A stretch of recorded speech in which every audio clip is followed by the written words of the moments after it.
Nesta aula, vamos estudar um tópico de geometria espacial. Vamos falar sobre volumes. Nos livros didáticos, este tema é tratado de forma lamentável.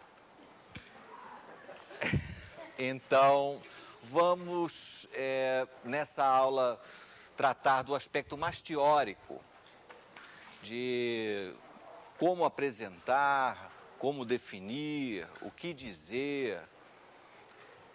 Vai ser uma aula em que vamos conversar bastante.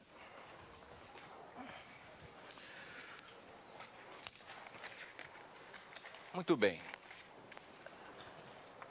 Como toda grandeza, antes de tratar da medida, o aluno precisa ter uma ideia bastante concreta do que ela significa, mesmo que de forma inicialmente intuitiva. Então, se vamos considerar em física, por exemplo, a grandeza peso, é preciso dar exemplos aos alunos. Inicialmente, antes de medir, fazer comparações entre objetos. Não é? Este é mais leve, este é mais pesado. Esses parecem ter pesos iguais. Então, da mesma maneira, a grandeza volume precisa, antes de tratar de teoremas, que o aluno tenha uma ideia bastante boa do que significa. O que é volume? Infelizmente, esse aspecto inicial raramente aparece num livro didático. Tenho exemplos, né, para mostrar que subitamente, num livro didático, entre aspas, claro, aparece o volume do prisma. Aí tem a afirmação, a primeira afirmação é o volume do prisma é o produto da área da base pela altura, ponto. Exercício 1. Ou seja, isso não é nada didático. Então, o que devemos falar inicialmente? A frase mais simples e mais objetiva é que o volume de um sólido é simplesmente a quantidade de espaço que ele ocupa. Então, nós vamos medir alguma coisa que se chama quantidade de espaço. Assim como nós já medimos distâncias, um comprimento, já medimos superfície, área. Estamos acrescentando uma nova dimensão e agora vamos medir o espaço ocupado por um sólido e a medida desse espaço, numa unidade, evidentemente, chama-se volume. Muito bem. Como calcular volumes? Antes de tratar de cálculo, nós podemos dar ideias intuitivas. Por exemplo, o volume desta sala deve ser maior, provavelmente, que o volume do banheiro da sua casa. Então, eu tenho uma ideia da medida. Bom, se alguém tiver um banheiro maior que essa sala... Não é? Eu creio que todos concordam que o volume do professor Morgado é maior do que o volume do professor Elon. Não é? Mesmo sem saber como medir, né, a quantidade de espaço ocupada por um sólido. Vejam, por exemplo, uma caixa e vamos aqui pegar um outro objeto. Uma bola. Vamos ver como anda a intuição de vocês. Quem parece ter maior volume, a caixa ou a bola?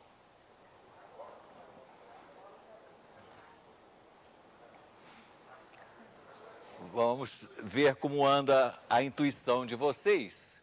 Então, quem acha que a caixa tem maior volume, vai levantar o dedo.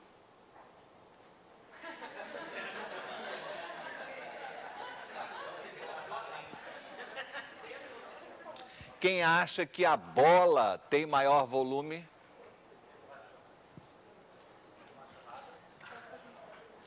Abstenções? Muito bem. Eu ontem medi e calculei, porque eu já sei calcular. É claro que a gente sente a necessidade, né, já que vai medir volume, de ter instrumentos, de ter fórmulas, de ter maneiras de calcular volumes desse tipo. Em litros, as respostas são as seguintes. A caixa tem volume maior que a bola. Ligeiramente, são praticamente do mesmo volume. A caixa, 4,27 litros. A bola, 4,18 litros. A intuição de vocês falhou. O que é muito natural, porque são objetos bastante, né, diferentes. Então, isso mostra a necessidade que nós temos de desenvolver, né, relações, fórmulas, propriedades que permitam calcular volumes das coisas, em particular de objetos simples. Vamos ver aqui. Vocês estão vendo aqui uma pedra. Que volume terá esta pedra? Evidentemente que eu jamais vou conseguir achar uma fórmula que calcule o volume de todas as pedras. Mas algumas vezes eu posso utilizar uma experiência, aliás, milenar, para calcular volumes de objetos pequenos, descoberta por uma personalidade muito famosa chamada Arquimedes. O que foi que ele descobriu? Qual foi a experiência famosíssima de Arquimedes que tem a ver com a medição de volume?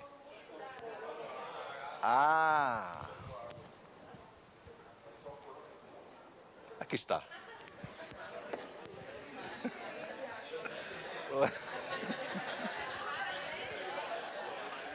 Muito bem.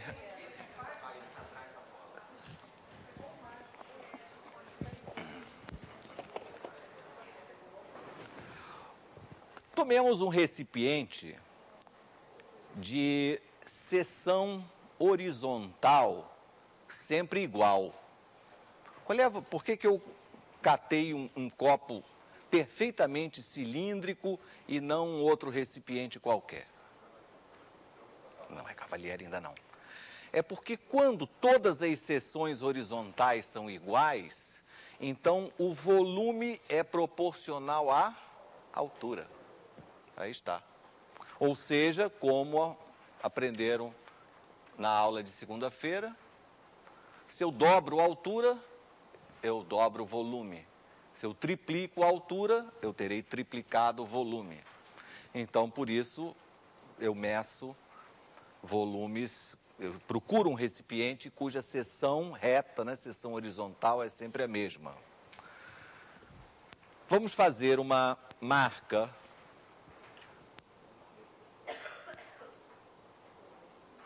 onde está o nível da água e, em seguida, tomando cuidado para não espirrar nem quebrar o copo, e nós observamos então que o nível da água subiu.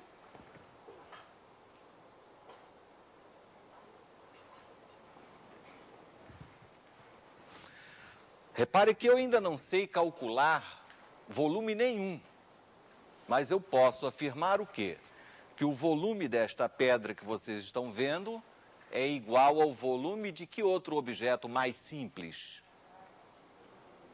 De um cilindro que tem a mesma base que o copo e cuja altura é a distância entre as duas marcas. Então, não sei ainda calcular nada, mas eu já sei que o volume da pedra é igual ao volume de um cilindro. Então, se eu conseguir descobrir o volume do cilindro, eu acabo de calcular o volume da pedra. Bom, para passar, então, para a medida concreta de um volume, é preciso de uma unidade. Então, unidade.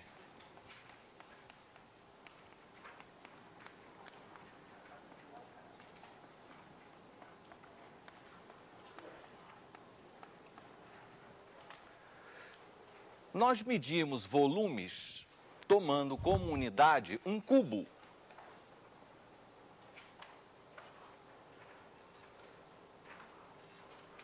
De aresta 1.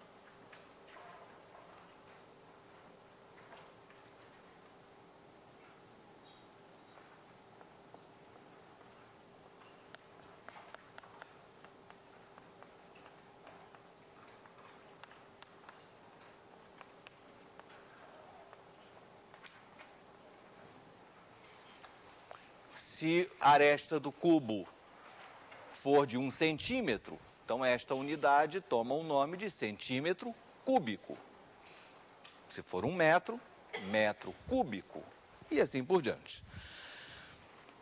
Dessa maneira, medir um volume tem o significado inicial de descobrir quantas vezes o cubo unitário cabe dentro do nosso objeto.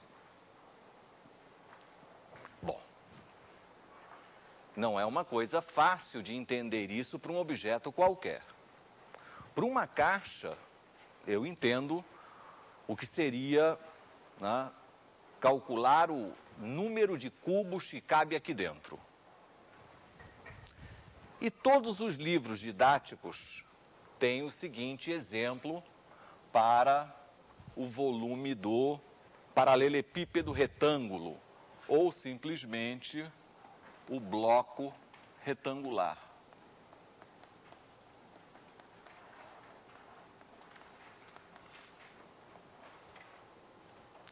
O exemplo é invariavelmente o mesmo.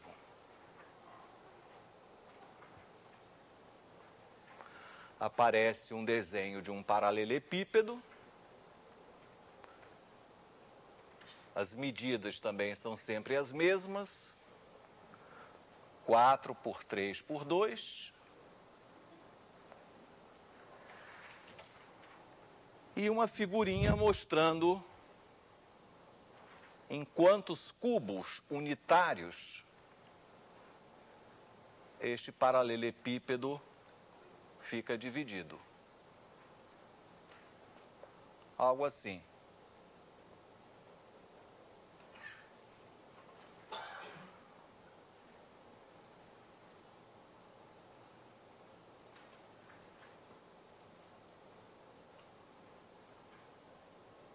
Pronto. Então, percebe-se pela figura que um paralelepípedo de dimensões 4, 3 e 2 pode ser dividido em quantos cubos unitários? 24, que é igual a 4 vezes 3 vezes 2. Aí os livros didáticos fazem assim, generalizando, o volume de qualquer paralelepípedo retângulo é o produto das suas dimensões. Isso é lamentável, não é? Como se essa palavra generalizando fosse uma coisa mágica, que uma vez que tenha dado certo num único exemplo, então vai ter que dar certo sempre, não é? Frequentemente ocorre nos alunos, nos professores, a pergunta é: e se as medidas não forem números inteiros, continua valendo a regra de multiplicar? Por quê? Bom, então, mesmo que o professor não demonstre completamente que para medidas reais positivas quaisquer o resultado vale, sair simplesmente de um exemplo para o resultado geral é forçar a barra um pouco demais. Uma opção intermediária seria pegar números não inteiros e mostrar que o volume continua sendo o produto das dimensões. Vamos ver.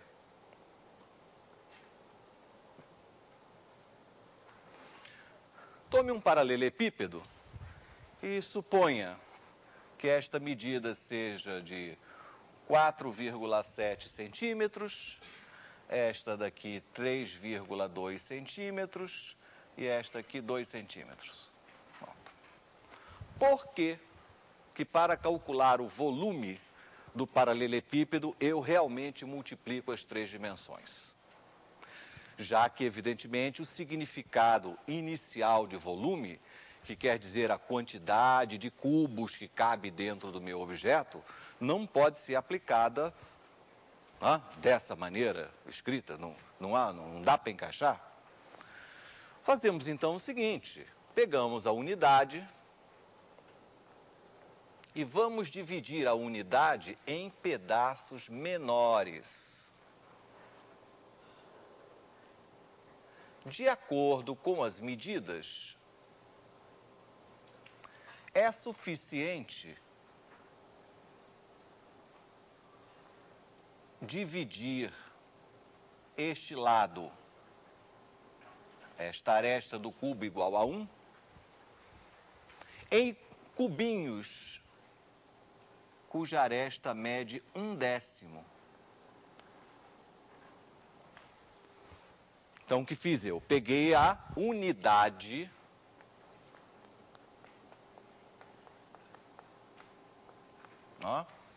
e, por planos paralelos às faces, dividi a unidade em cubinhos cuja aresta é 1/10.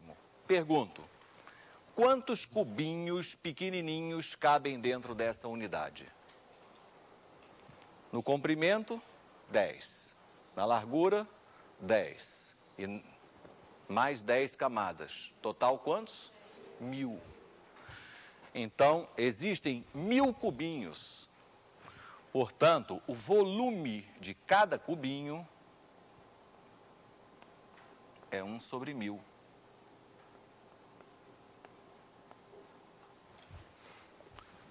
Considere agora o problema de preencher este paralelepípedo não com unidades inteiras, mas vamos encher esse paralelepípedo com esses cubinhos. Isso é mole. Pergunto, quantos cubinhos cabem aqui no comprimento desse paralelepípedo? 47. Quantos cubinhos cabem aqui? 32. E aqui? 20. Então, quer dizer que o volume deste paralelepípedo é o número de cubinhos multiplicado pelo volume de um cubinho. O número de cubinhos é 47 vezes 32 vezes 20. Este é o número de cubinhos. E isso vai multiplicado pelo volume de cada cubinho.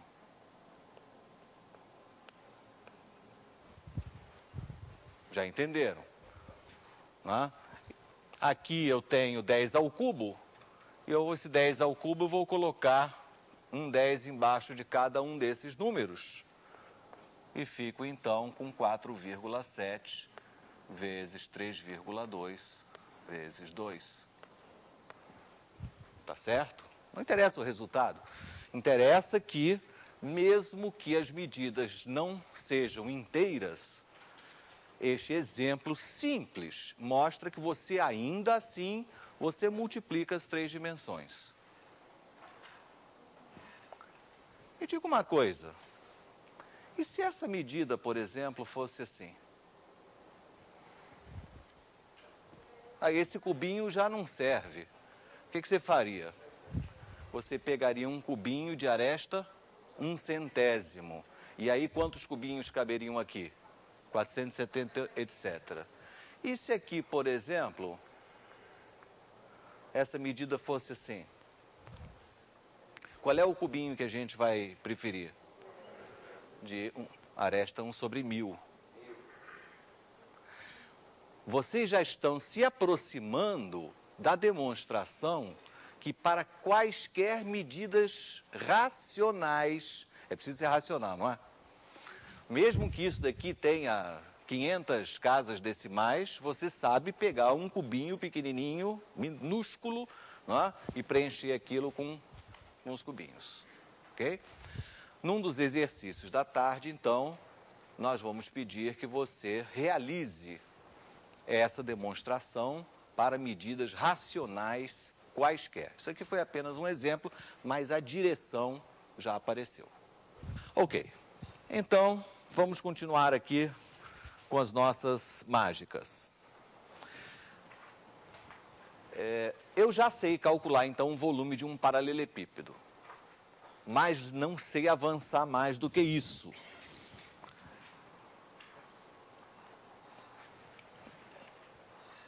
Em particular, se eu tenho um objeto irregular, né, como é que se define? O que é volume de um sólido qualquer? Qual é a definição disso? A ideia intuitiva é a quantidade de espaço. O significado é o número de cubos que cabem lá dentro. Mas, para termos práticos, isso fica difícil, né? Muito bem. Então, nós vamos definir um objeto chamado poliedro. Diga. Eu tenho a seguinte dúvida. Se, porventura, fosse a medida do segmento, fosse raiz de 2, por exemplo? Boa pergunta. A resposta é a seguinte. Entendeu a pergunta? Ele foi além. E vamos, já que a pergunta foi feita, vamos responder. Ele quer saber caso uma medida seja irracional. Caso uma medida seja irracional, essa história de considerar cubinhos cada vez menores não funciona, né? Enquanto eu tiver números racionais, o meu processo é perfeito. Aí nós temos que lembrar a primeira aula de segunda-feira, em que se falou de proporcionalidade. E observar que um bloco retangular, como já foi falado antes, o volume de um bloco retangular é proporcional a cada uma de suas dimensões. Vamos exemplificar.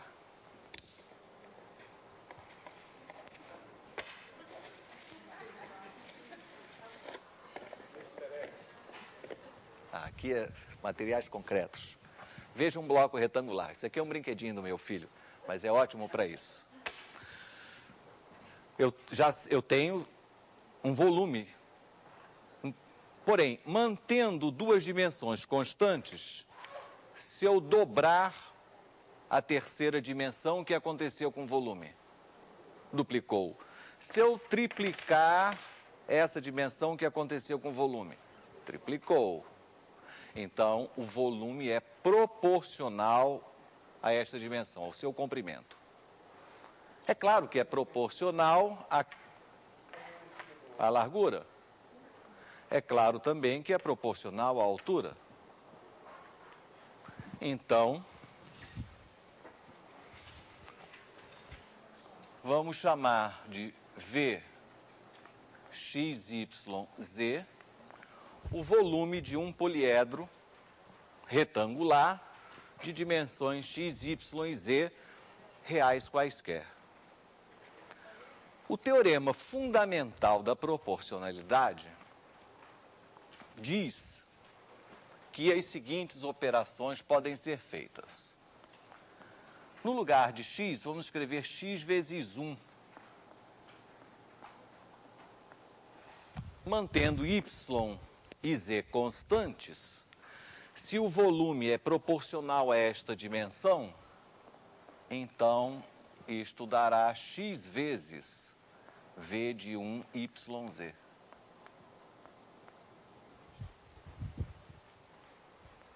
Prosseguindo.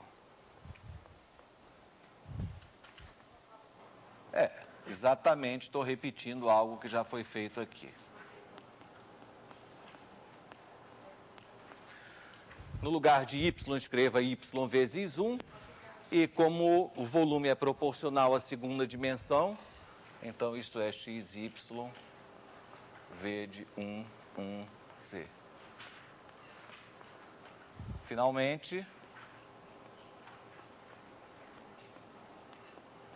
no lugar de z, escreva v vezes 1, z vezes 1. Isto é igual a XYZ vezes V de 1, 1, 1. Bom. Isso mostra, né, que se uma grandeza é proporcional a 3 outras, é proporcional ao produto delas. E agora? O que significa esse estranho símbolo? Aqui. É a unidade de volume. Portanto, vale 1.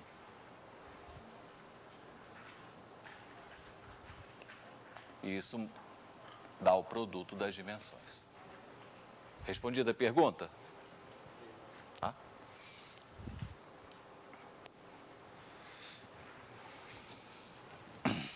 Muito bem. Eu falava, então, em definir volume para um objeto qualquer.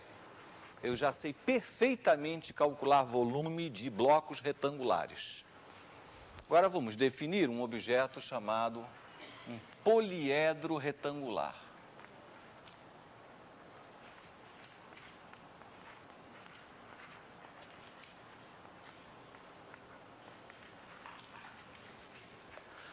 Um poliedro retangular nada mais é do que um poliedro formado por blocos retangulares justapostos.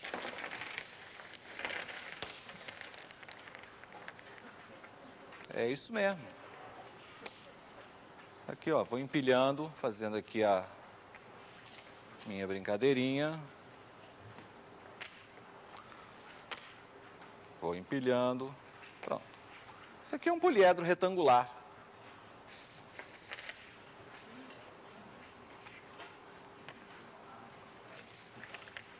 Se eu sei calcular o volume, né, de cada um, eu sei calcular o volume desse objeto.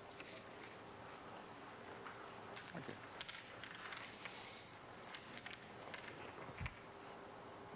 Agora, como então eu vou usar esta noção para calcular, definir o volume de um objeto qualquer? Por exemplo, uma tigela.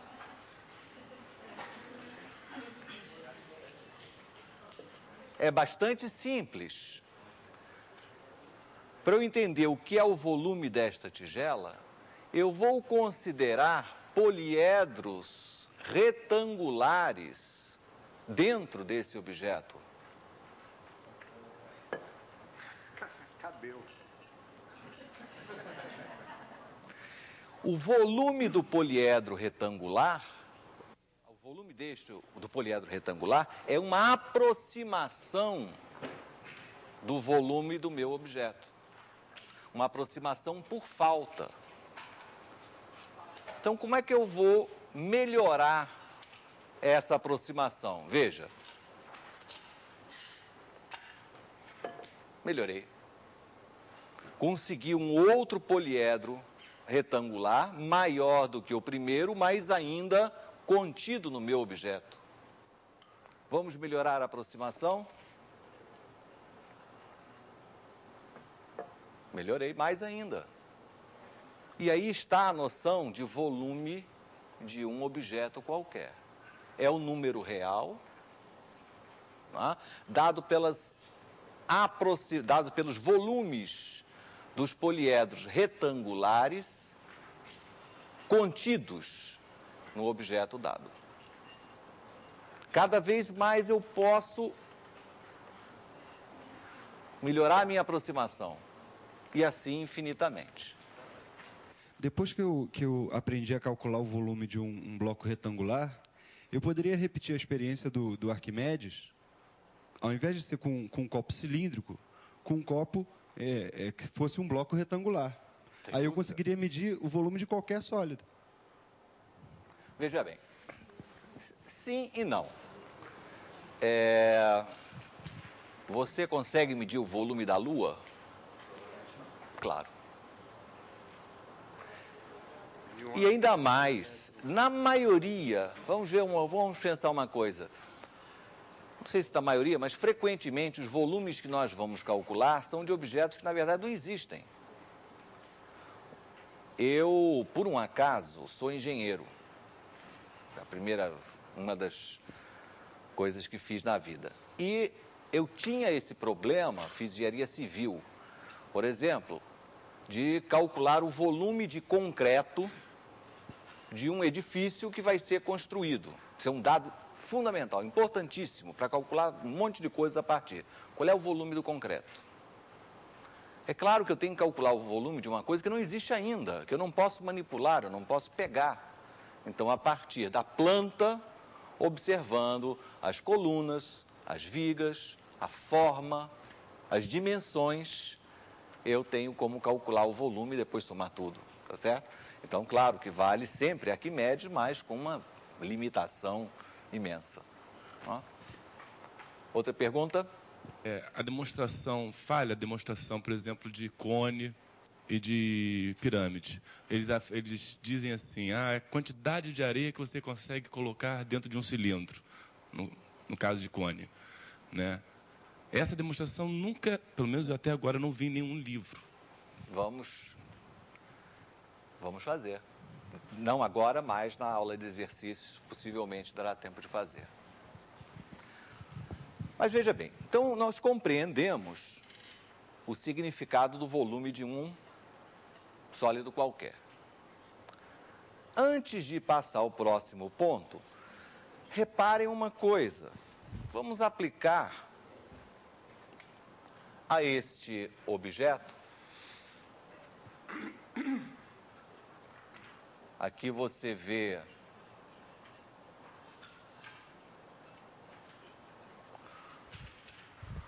um bloquinho deste poliedro retangular que está aproximando o volume deste sólido.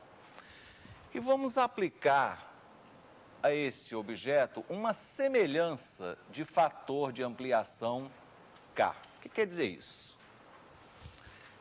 Quer dizer que para cada par de pontos do meu sólido, este segmento vai ser multiplicado por um fator K.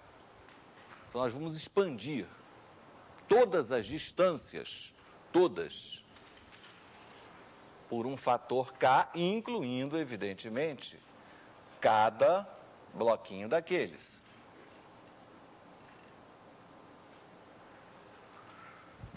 Então, se aqui eu tenho um poliedro retangular, que é usado para aproximar o volume deste sólido, eu tenho do lado de cá um outro poliedro retangular, que é utilizado para aproximar o volume, por falta do sólido maior, expandido, digamos assim. Agora, observe o que ocorre com cada bloquinho. Se este tinha dimensões x, y e z, então no outro, onde todas as distâncias foram multiplicadas pelo mesmo fator,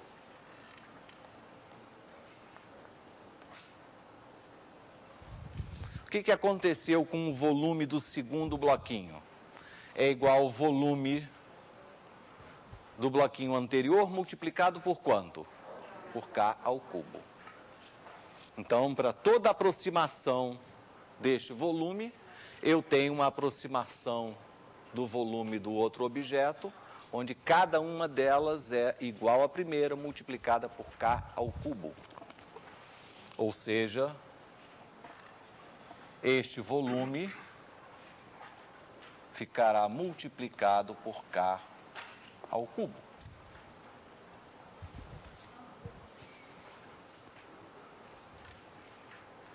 Se eu pego um objeto qualquer, né, e multiplico todas as suas dimensões por 10, né, o seu volume ficará 1000 vezes maior. Se eu tenho duas esferas, que são objetos semelhantes, se o raio de uma esfera for o dobro do raio da outra, o volume desta será 8 vezes maior do que o da primeira. Muito bem. Mas eu estou ainda bastante limitado. Wagner, só um comentário, que esse é outro dos fatos normalmente omitidos nos livros didáticos. Raramente se dá ênfase a esse fato simples e extremamente importante, de que para objetos de qualquer forma, ampliar na razão K significa ter volume multiplicado por K ao cubo. E se o objeto for um objeto plano, terá área multiplicado por K ao quadrado. Isso é um fato fundamental que a gente deve aproveitar toda a oportunidade para falar dos alunos a esse respeito. Perguntas? Muito bem. Então, eu estou agora dominando perfeitamente o bloco retangular e os poliedros retangulares. Vamos ver como avançar. Para avançar, nós vamos precisar de mais um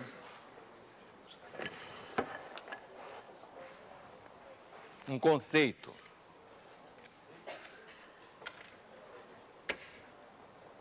O baralho é ótimo para isso, serve para diversas coisas.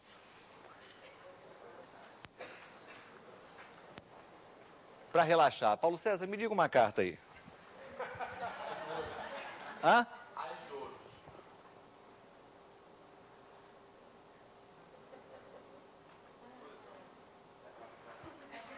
Prosseguindo.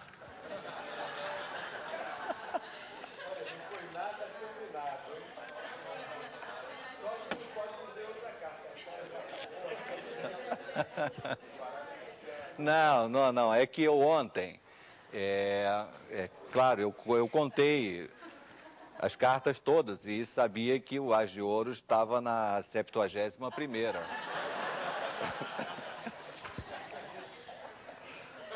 Bom, então, aqui você tem um bloco retangular e nós vamos imaginar este sólido fatiado, né, cortado em fatias horizontais muito finas, o que permite que eu deforme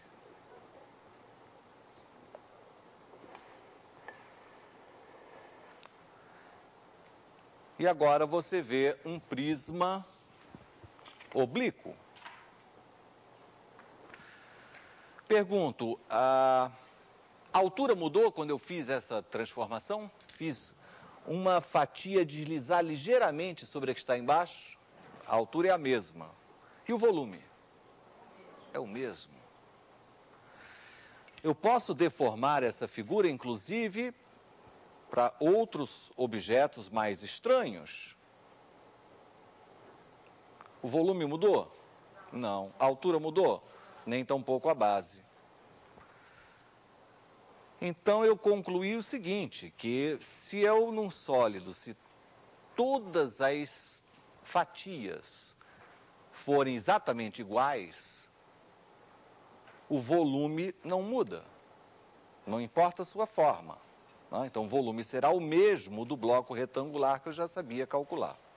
O volume do bloco retangular é a área da base vezes a altura. Então, para um outro prisma qualquer, o volume continua a ser a área da base vezes a altura.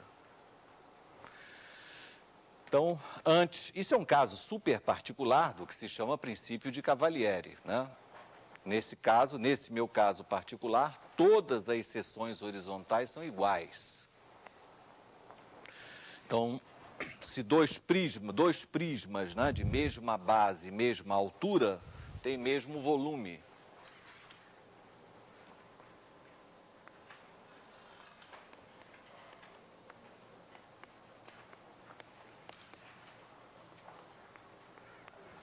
Enquanto eu escrevo, a mesma coisa eu podia imaginar com pirâmide.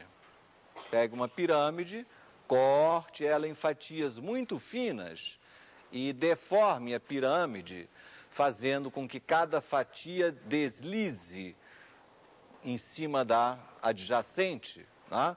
De tal forma que ela possa ser deformada, a base não muda, a altura não muda e o volume também não muda. Paulo César, vamos mostrar isso aqui num desenho que fizemos?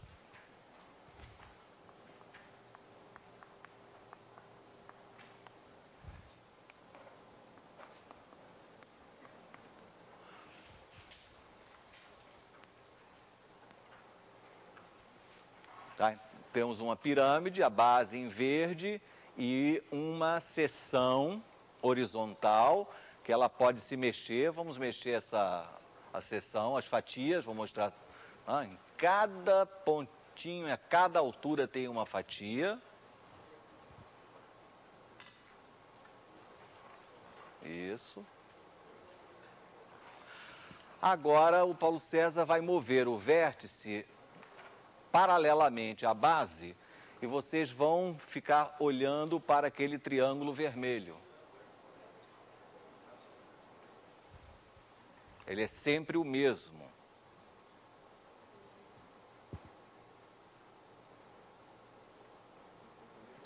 Quer dizer, é a mesma fatia que está também se deslocando num plano horizontal.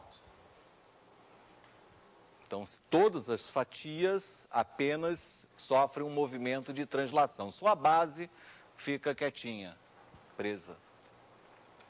O volume também não mudou.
Isto é um caso particular do princípio geral que vai permitir com que a gente avance, né, no cálculo dos volumes.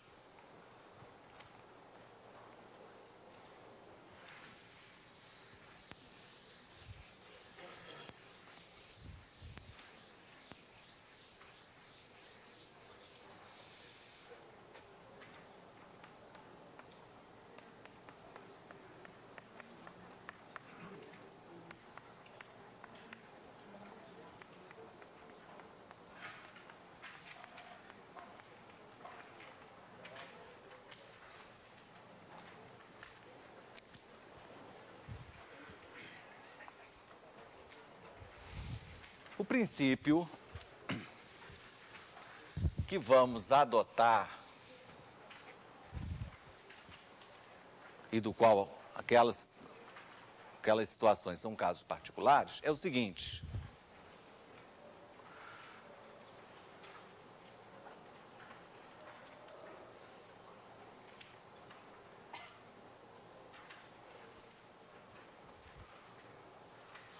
vamos imaginar um sólido qualquer, A, aqui em cima da minha mesa, e um outro,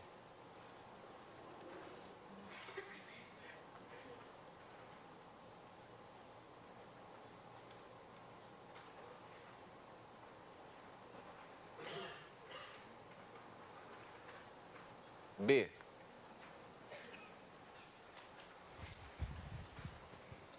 Ao lado.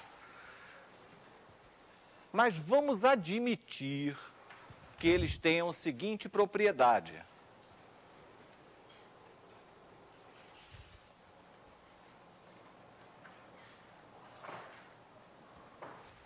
em qualquer altura,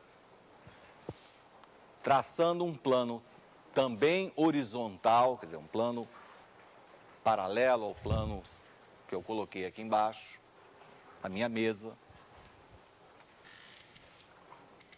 eu tenho no sólido A uma seção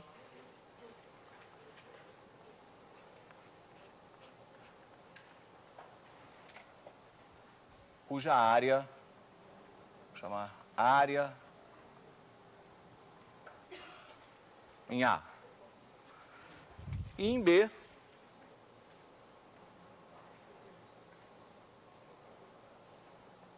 uma outra seção.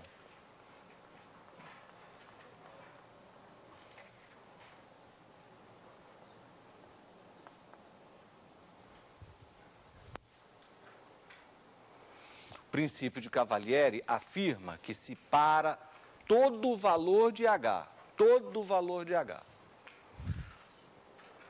se essas áreas forem iguais, então os dois sólidos têm mesmo volume. A ideia que está por trás é a ideia de fatiar em fatias muito finas, para que duas fatias tenham mesma massa, digamos assim, não é preciso que elas sejam iguais em sua forma. Se elas têm a mesma espessura, basta que elas tenham mesma área para que tenham o mesmo volume. Então, se essas fatias são finíssimas, então cada fatia tem um volume que é proporcional à sua área. Áreas iguais, volumes iguais.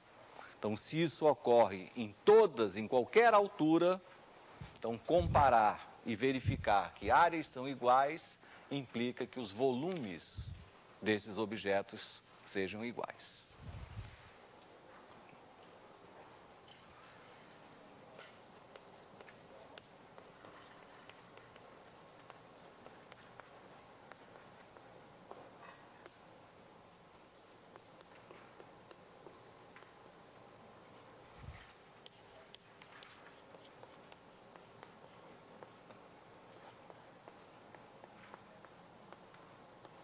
Esse, então, é o princípio de Cavalieri.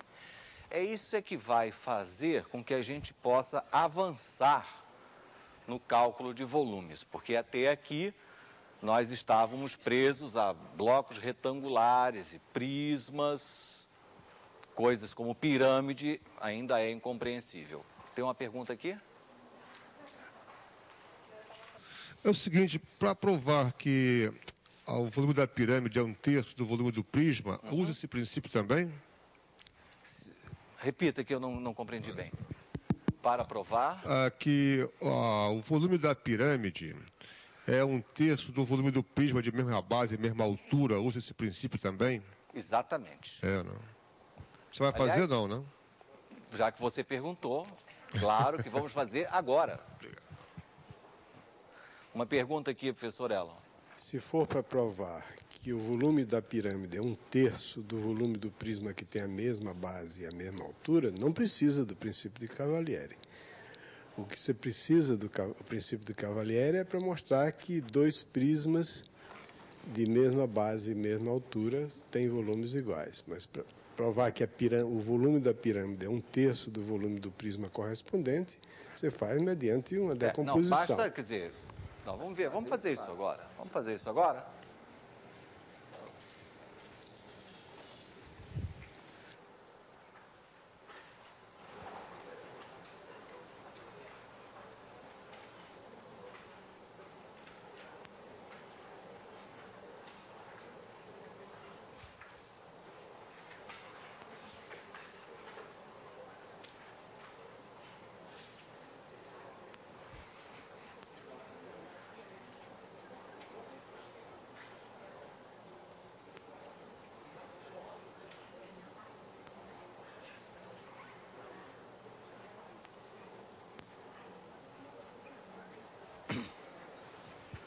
Você vê três prismas triangulares de bases ABC embaixo, a linha B', C' em cima. Três prismas iguais. Vamos dividir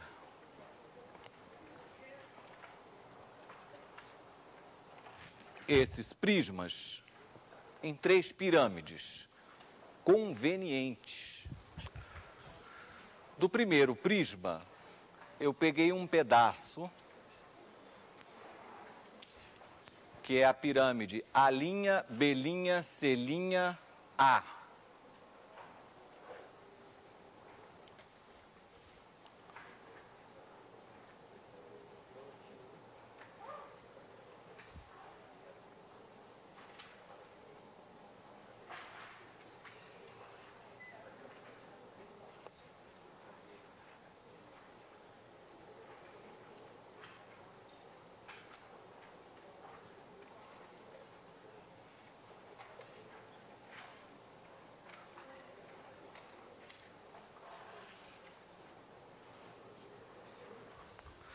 do segundo prisma, eu peguei o seguinte pedaço. AC, C'B'L.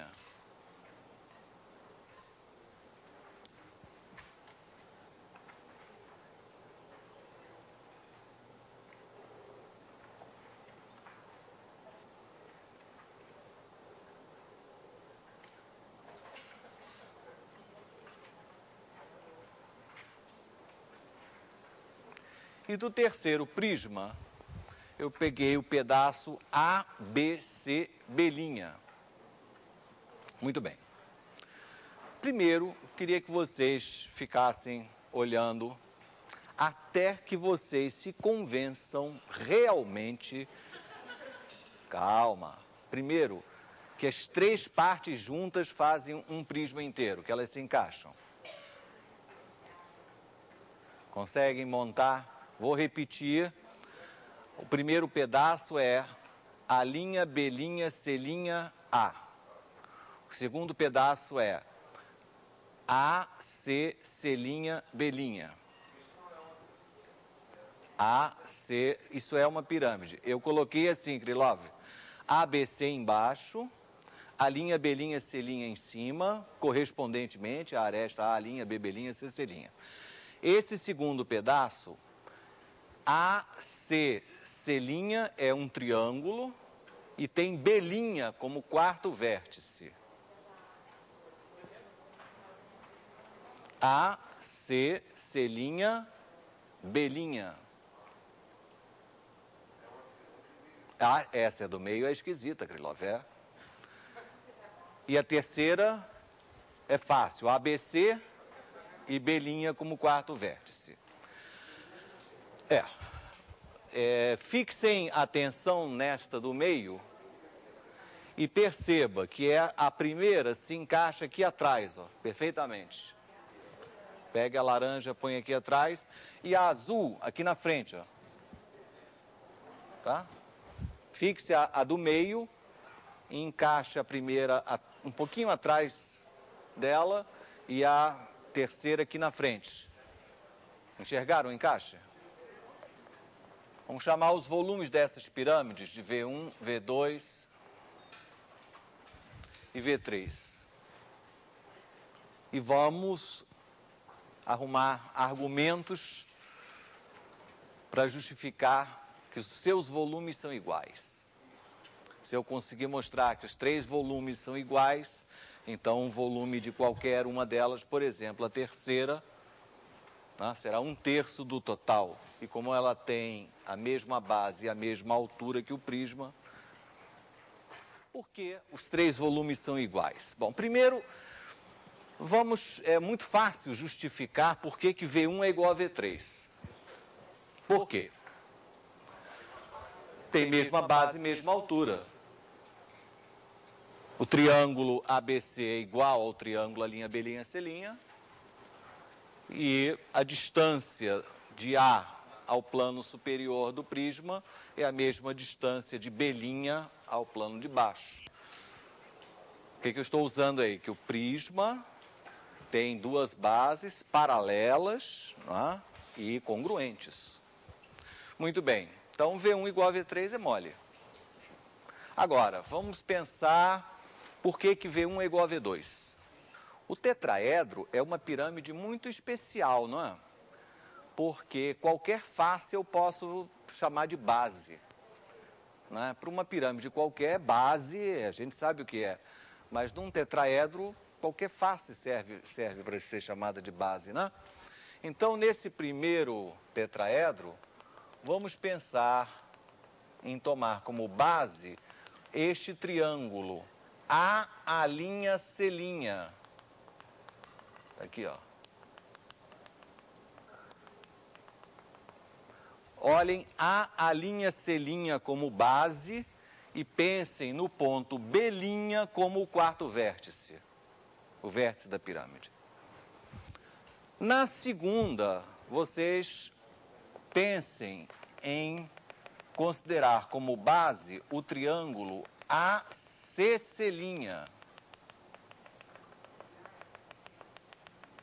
Pronto. e B' como quarto vértice. Pensando dessa maneira, então, por que V1 é igual a V2? As bases são iguais? Não. São. Por quê? Porque cada uma delas é uma metade de um paralelogramo. AC, C', A', não é um paralelogramo? Não é uma face do prisma? É. Então, a primeira pirâmide está tomando esse triângulo, essa metade como base, e a outra pirâmide está tomando esse outro triângulo como base. Então, as bases são iguais e as alturas relativas a essas bases são iguais também? O que é altura, então? O que seria altura? É a distância de B' a este plano. A altura é a mesma coisa, a altura comum. Não é?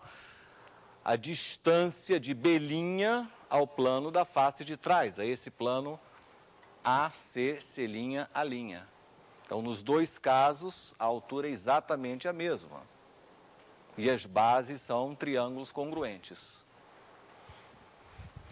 Então, se dois tetraedros, duas pirâmides, têm bases iguais e alturas iguais, têm mesmo volume. Daí, os três são iguais e o volume da pirâmide triangular, o volume do tetraedro, é 1/3 do volume do prisma triangular. Então, daí vem 1/3.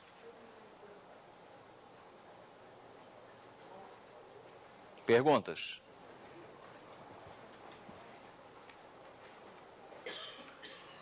Agora, por que isso vale para qualquer pirâmide? Olha, não pensem que a gente consegue dividir qualquer prisma em 3 pirâmides de mesmo volume. Isso só vale para prisma triangular. Portanto, é verdade que o volume da pirâmide de base triangular é 1/3 do volume do prisma de mesma base, mesma altura. Mas vale para uma pirâmide qualquer. Por quê?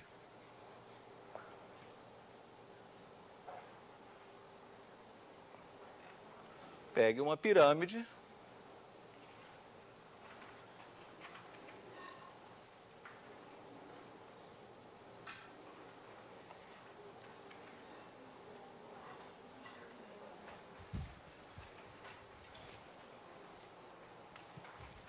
Então, se eu fizer um prisma circunscrito a essa pirâmide, o volume dessa pirâmide é 1/3 também. Por quê?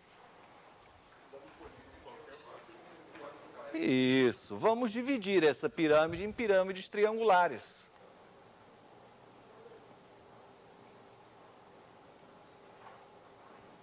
Olha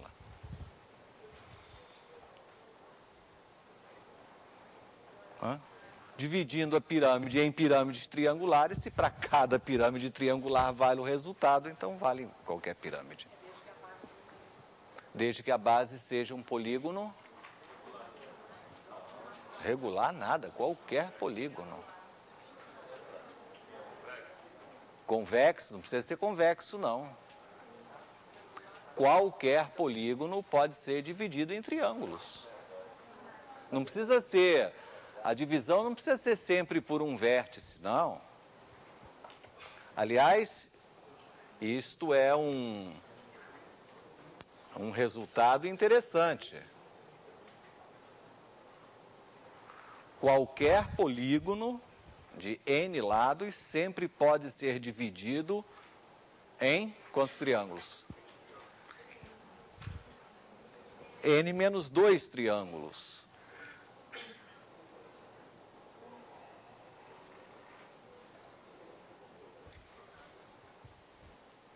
Há um artigo exatamente sobre esse resultado na revista do professor de matemática, vou conferir já. Então, se você tem um ponto aqui em cima, mesmo que a base da pirâmide seja um polígono não convexo, né? Desde que seja um polígono simples, né? Então você pode dividir a pirâmide em pirâmides triangulares e, consequentemente, se o volume do prisma é o produto da área da base pela altura, o da pirâmide é 1/3 deste valor. O que o Wagner fez, é claro que é a solução mais Não, fácil não é de visualizar. Mais, não. É aqui... E tal, mas o que eu tinha falado, só porque eu tinha falado, né? E era que eu conseguiria reduzir um polígono qualquer a um triângulo de mesma área daquele polígono, aí logo eu conseguiria fazer a pirâmide e fazer a equivalência dos volumes. Hoje nós tivemos uma aula introdutória, né, sobre cálculo de volumes. O título é exatamente esse, Noções, uma introdução ao cálculo de volumes.